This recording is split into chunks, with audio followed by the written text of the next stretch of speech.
In a world run by satellites and signals, a quiet power shift is unfolding far above our heads. It's invisible, silent, yet it could redefine who controls the modern world.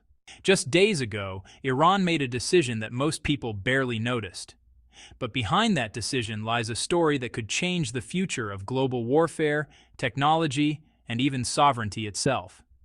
Because Iran has officially shut down GPS within its borders and switched entirely to China's Beidou satellite system. At first glance, that might sound technical, a simple change in navigation systems. But in reality, it's a declaration of independence, a digital rebellion against decades of American control over the skies, and it signals something far bigger, the beginning of a new era in the quiet war for space supremacy. Every day, billions of people rely on GPS without ever thinking about it. It tells planes where to land, ships where to sail, and your phone where you are. It guides food deliveries, ambulances, and even financial transactions. But what most don't realize is that GPS is not a neutral global utility. It's an American military system, built, launched, and controlled by the United States Department of Defense. From the moment the first satellites went up, GPS became the invisible infrastructure of modern civilization, and with that came unimaginable power. Because the country that controls GPS controls movement. It controls navigation, trade, and timing, the heartbeat of the digital world. A single day without GPS would cost the United States economy more than $1.6 billion, freezing logistics, banking, and communications. Now imagine what that means for the rest of the planet. The reason? A scandal. Reports emerged that location data from WhatsApp and Instagram, both owned by Meta, had allegedly exposed the movements of senior Iranian officials to foreign powers. Iranian state media claim that these platforms had acted as digital beacons, silently transmitting metadata that could be used to track and target. Meta denied these allegations, insisting its apps use end-to-end encryption and do not share exact locations. But, in the world of cyber warfare, even small fragments of metadata, things like timestamps, activity patterns, or approximate coordinates, can be enough to reveal someone's movements. For Iran, this was a red line. It ordered 90 million citizens to delete WhatsApp and Instagram altogether, labeling them tools of espionage. Then, the government took an even bigger step, cutting off GPS entirely and adopting a navigation system that its adversaries couldn't touch. This wasn't a tech upgrade. It was a geopolitical message, loud and clear. Iran was no longer willing to rely on American-controlled infrastructure, and the choice of replacement, China's Beidou, was no coincidence. Beidou is China's answer to the GPS empire. It began as a small regional system, but today it spans the entire planet. Over 45 operational satellites orbit above, providing real-time navigation, encrypted communications, and pinpoint accuracy. Unlike GPS, which offers positioning accuracy within a few meters, Beidou can reach centimeter-level precision for authorized users. It's faster, harder to jam, and uniquely capable of functioning during warfare, even when conventional networks fail. And Beidou has something GPS doesn't: a short message communication feature. That means users can send location data and brief texts directly through satellites, without internet, towers, or cellular networks. In war zones, natural disasters, or total blackouts, that could mean the difference between survival and silence. But this isn't just a technical triumph. It's a geopolitical one. Beidou isn't only a navigation network. It's a pillar of China's Belt and Road Initiative. It's being woven into ports, highways, rail systems, and defense networks across Asia, Africa, and the Middle East. Every nation that joins becomes part of a new digital ecosystem, one that no longer depends on Western control. For China, Beidou isn't just about satellites, it's about sovereignty. And for Iran, that sovereignty came just in time. To understand why this matters, we have to look back to the Cold War. In 1957, the Soviet Union launched Sputnik, the world's first satellite. The U.S. response was swift. Scientists realized they could track the satellite's radio signal from Earth, laying the groundwork for the first navigation systems. By 1973, the U.S. military launched Navstar GPS, a constellation of satellites providing 24-hour global coverage. Originally built to guide submarines and missiles, it soon became the world's navigation backbone. After a tragic civilian airliner was shot down near Soviet airspace in 1983, President Ronald Reagan made GPS available to the public, though with degraded accuracy for security reasons. It wasn't until 2000, under President Bill Clinton, that GPS was opened for high-precision civilian use.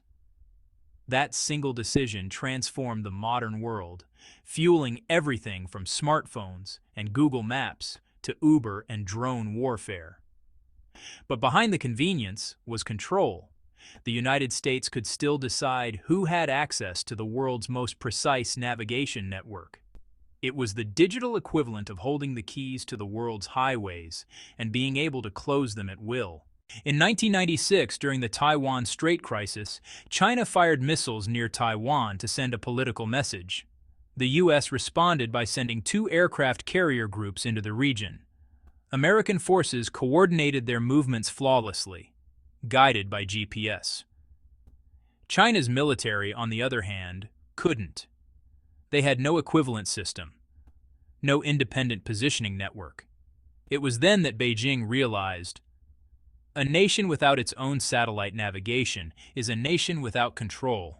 1 year later, China formally approved the Beidou project. Beidou's reach now extends far beyond China. It's used by over 140 countries, from smart cities in Pakistan to shipping fleets in Africa. More than 1.5 billion devices connect to it every day. In Africa, farmers use Beidou-powered tractors to boost crop yields. In Southeast Asia, it powers logistics hubs and maritime navigation. And in the Middle East, it's becoming a strategic shield against Western surveillance. This isn't just technology, it's soft power. Every time a country adopts Beidou, it moves one step closer to Beijing's orbit.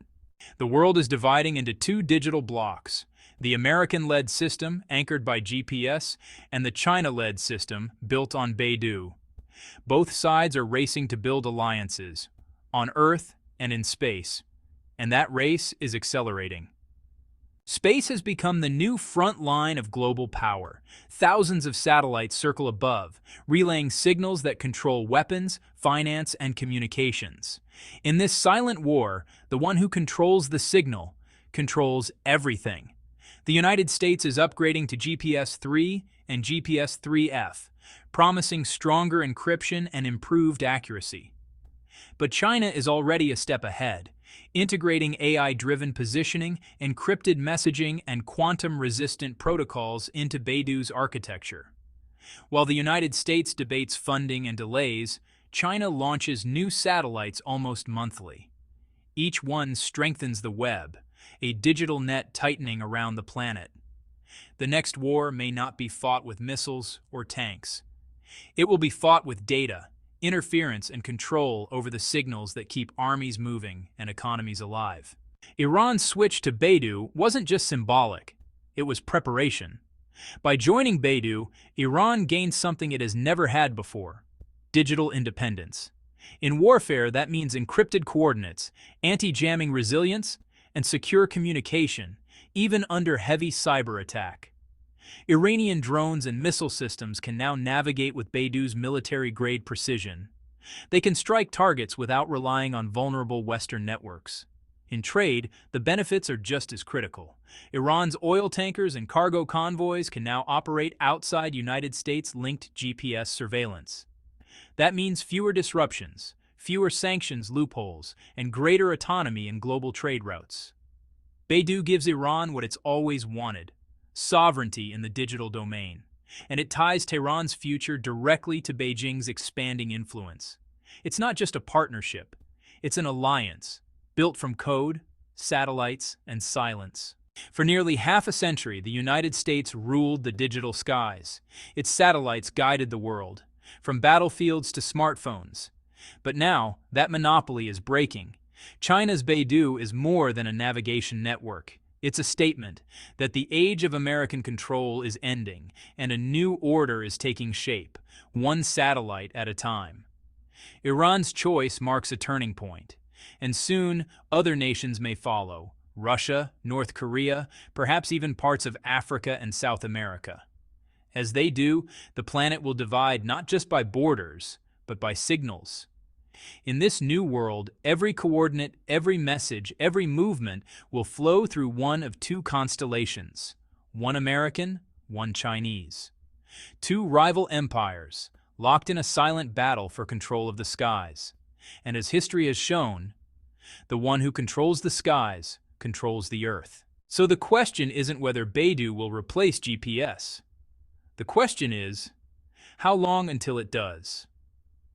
If you found this eye-opening, share your thoughts below.